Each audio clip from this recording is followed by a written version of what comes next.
Now you can play with the influences of the body position and the rotation simply by selecting these keyframes with keyframe velocity and adjusting the influence. So let's put this up to 50. And what we should find is that we get a sort of smoother in and out of his body going up and down. Maybe I'll add a similar level of influence to these midway point keyframes. So I've selected all the keyframes I want. I'm going to go to keyframe velocity. I'm going to hit 50 again here. Enter.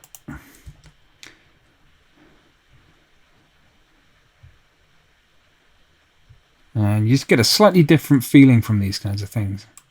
You can crank that all the way up to 100, should the urge take you, and that'll give you something very different altogether.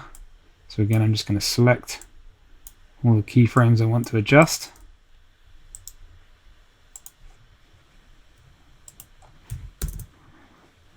We'll ram this all the way up. And this could give us quite a different feeling. A bit strange, probably too much for my liking, but something you get to play with.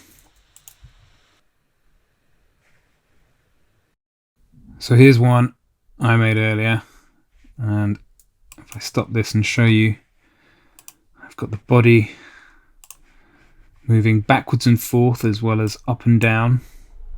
I've offset my face position and got it doing the same thing, so it really feels weighted, like it's following the body as it bobs up and down.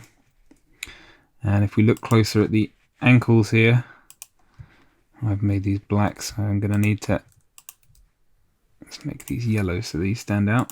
Here we go. You can see that I've really created quite a weird, exaggerated path for the foot as it rotates up and round through and then kicks forward before coming back down again. And as long as you make that loop within the time frame, all of that stuff will happily loop away as part of your walk cycle.